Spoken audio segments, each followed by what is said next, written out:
champs continue. They still should be excited. Nothing to be concerned about.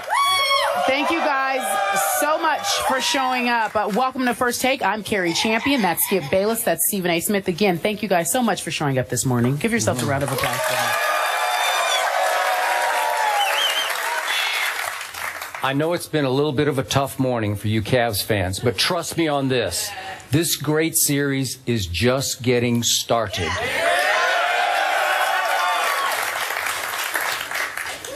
Okay. Have you given up already? Oh. Let's talk about it. All right, let's do it. On the show today, he's a friend of the show. He actually does the show Open. I call him a sports analyst light because he thinks he's a third debater. He often gives you a hard time for various reasons. About LeBron James. About LeBron James. We're talking about Wale. He'll be on the show today, you guys. So that'll be exciting. Wait, I thought he had been permanently replaced by Shump. Don't start. No? Okay, come on. Shump is a guest. He's just a guest for our show. Wale has the Open. Don't disrespect Wale by thinking Shump is on that level. Let we know better. All right, so let's get right to it, you guys. The Warriors tied the series, led by Andre Iguodala, the veteran. The 11-year veteran had 22 points. We're already booing. Okay, well, that's fine. He held LeBron to 4 of 14 shooting when defending him. Warriors hit 12 three-pointers. Curry went 4 for 7 and Iguodala 4 for 9. Meanwhile, the Cavs just went cold on the floor. Their best shooter yesterday was Timofey Mozgov. Stephen A., what was the biggest reason, in your opinion, the Warriors were able to turn things around? Well, I think starting Iguodala did a multitude of things for them. First of all, he played great. That's number one. He hit, 8 of 15 shots, rather, 4 of 9 three-pointers. He was hounding LeBron defensively in his face all night long. And more importantly, their ability and willingness to finally double up on LeBron and get the ball out of his hands proved vital. But the reason why I say starting Andre Iguodala was so pivotal is because Golden State made a commitment to quickening the pace, speeding up the game, and they hoodwinked the Cleveland Cavaliers. Because the Cleveland Cavaliers came out like gangbusters. They went on a 7-0 run to start the game. They were feeling themselves. And that was the biggest mistake they could have ever made. Because what happens is that when you're sitting there, even though it's very, very early and you're dominant, you're feeling an adrenaline and you're pushing the ball up the floor. And it was the stupidest thing they could have done. A matter of fact, I'm willing to venture to say we've all been wrong when we've said LeBron has been the de facto coach, because the reality is that you've got to be smarter. And I know LeBron is no dummy. You've got 6 deep. You're pushing the ball up the floor. Why are you doing that? Why? Because there's a game. There's a 48-minute game to be played. And Golden State clearly had that mentality that it's about the marathon. It's not the sprint. Whatever you did now doesn't mean you're going to do it later. And they immediately, after that 7-0 run by Cleveland to start the game, went on a 31-15 run. Immediately, before the first quarter even ended.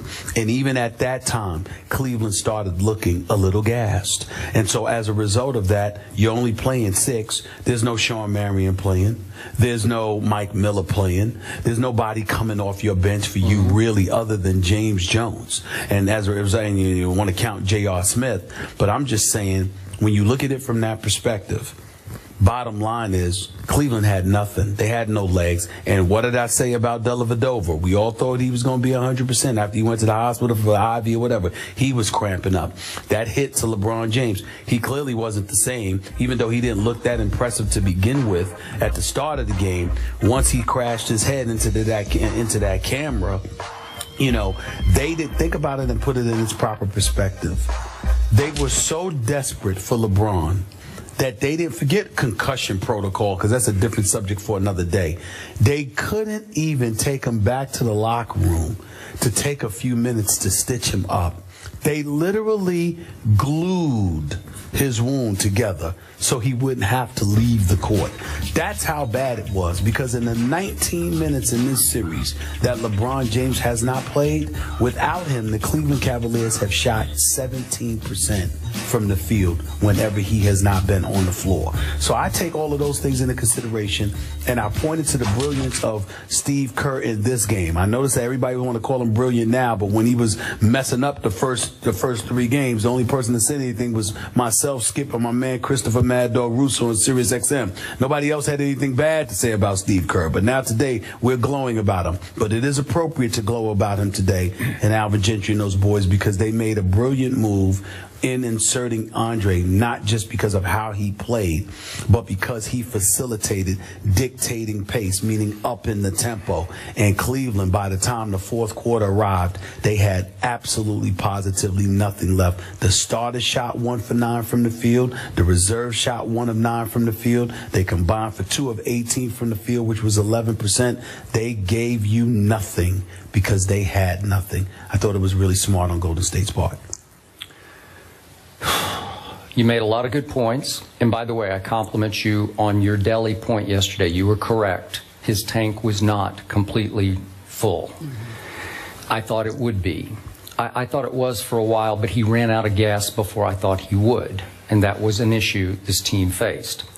Okay, here's the biggest picture on what happened last night. I'm fond of Doc Rivers' comment that he made long ago, it's a make or miss league. And I'm going to simplify last night down to its lowest form of one team made 3-point shots and the other one couldn't.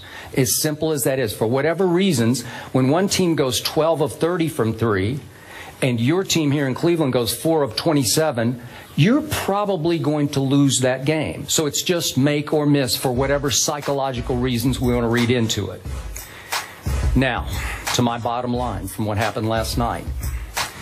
And I don't want to shame you folks because I love this city and I appreciate seriously from my heart that you came out here today.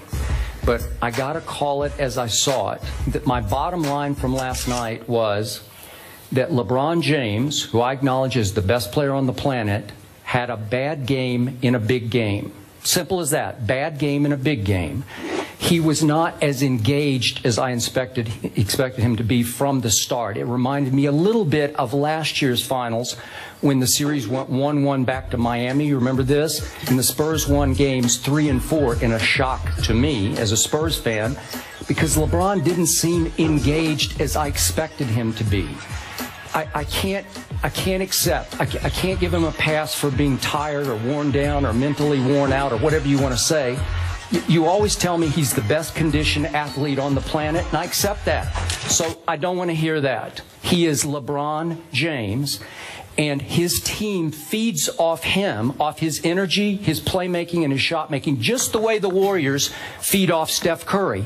Steph Curry was invisible to me in games 2 and 3. As an MVP, he came up really small.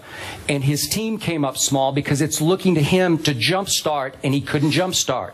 This team, your home team last night, in what was a huge game, because you could have almost sealed the deal up 3 games to 1, the best player on the planet wasn't there, either mentally or physically. He just wasn't quite there. And I agree with you. The series-changing, if not series-saving move was made by Steve Kerr when he went small from the start and started an Andre Iguodala, who has been his best defender on LeBron, even though he hasn't been much of a defender in the previous few games because LeBron was still getting his 40. But last night, Iguodala outplayed the King in the King's home on both ends of the floor, both defensively and offensively, because, as you point out, he made some big threes, did Iggy. He scored 22 to LeBron's 20. They did finally start running a second defender at LeBron, and his usage rate, a stat I love, fell dramatically from 45% of the time he had the ball in his hands in Game 3 to last night only 30% of the time. And guess who had 31% of the time the ball was in his hands? Mozgov. So LeBron's making the correct basketball play because the lineup is so small in defense. He's feeding Mozgov against a Draymond who they list him at 6'7". What is he, 6'6" maybe? He's about 6'7". He's a legit 6'7". Somewhere in there. But again, LeBron James is bigger than any starter that Golden State started last night. LeBron is bigger than than Draymond Green. Am I right about that? Yeah. Okay, so to give the ball up to Mozgov is not right to me. Because here's my point. And again, I picked the Warriors to win the game last night, so obviously I have a rooting interest in the game. I thought the Cavs had the momentum going to the fourth quarter. I know that Steph made a late three in the third quarter, but it still felt like it was your game to win. It felt to me like, scaring me to death, bless you. Thank you. It felt to me like that game was on a silver platter for the King to win, to go up 3-1, and maybe come close to winning you a championship here. And I got to tell you, I'm just looking at the numbers. LeBron James scored 0 in the fourth quarter. 0. This is the King at home, scored 0. He only took 2 shots in the fourth quarter. Are you kidding me? I don't care how many times Mozgov had an open dunk.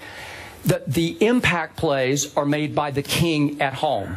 The psychological crushers are made when he gets loose on a dunk or makes a 3 or whatever happens, or makes late free throws. And I kept waiting for him to lead the charge, and nothing happened. Nothing happened. And all of a sudden, what I thought was a pretty close game, it was Cavs they down pulled within 6. 3. Yeah, then they pulled within 3. And all of a sudden I look up, and the final score is the Warriors won by 21 points. Are you kidding me? They pulled away and won by 21 points. I told you yesterday, we've both been covering these finals for a long time. The one thing we both love about the NBA playoffs, the momentum swings are wild, they're unpredictable, and the perception can change overnight from Bay Area parade to Cleveland parade, and now it's back to, uh-oh, it's a Bay Area parade coming. Maybe not. Maybe it's sitting right on a silver platter for the King to take back over, because I remind you, your Cavs should have won both those games in Golden State. Your thoughts? Well, there's a couple of points. First of all, you're incredibly valid with what you're saying about his performance in the fourth quarter.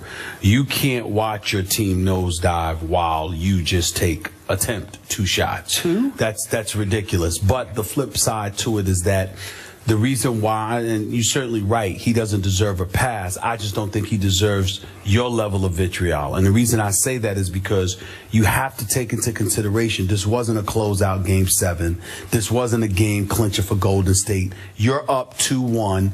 Your mentality is that, okay, this is now going to become a 3-game series, and ultimately it's just one of those scenarios where we just don't have it tonight. That's entirely possible. Now, to me, when I looked at him earlier in the game, Skip, they doubled him immediately. The minute he touched the ball, it wasn't just Andre Iguodala. They sent somebody else to him. Finally. When that happens. Finally. They heard you. Well, once that happens, you're right. He made the right play to give it to Mozgov. Yep. There's absolutely nothing wrong with this. There was no problem with the way Tristan Thompson played. No. There was no problem with the way Timothy Mozgov played. Yep. There was a problem with the way the guards played, because the guards allowed folks to then step down and suffocate the paint and help out with the big boys, because J.R. Smith, open shots, clanking. Matthew Dellavedova, open shots, clanking. Yep. Iman Shumpert reminded us he's a defensive ace. He's no shooting read guard. Their totals. You have them there. So, yes, I do. Their totals for the three-point shooting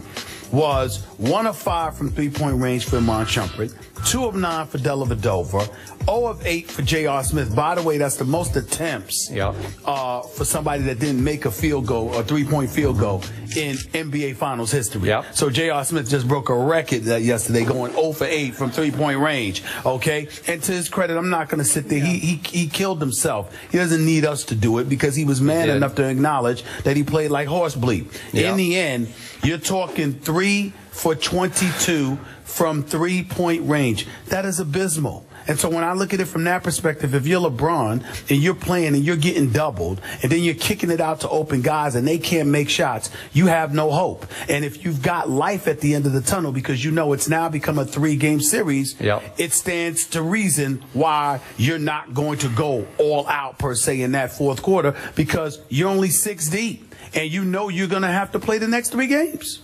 If there's going to be 3 games. No, it makes sense. It was a rough night for LeBron James, as we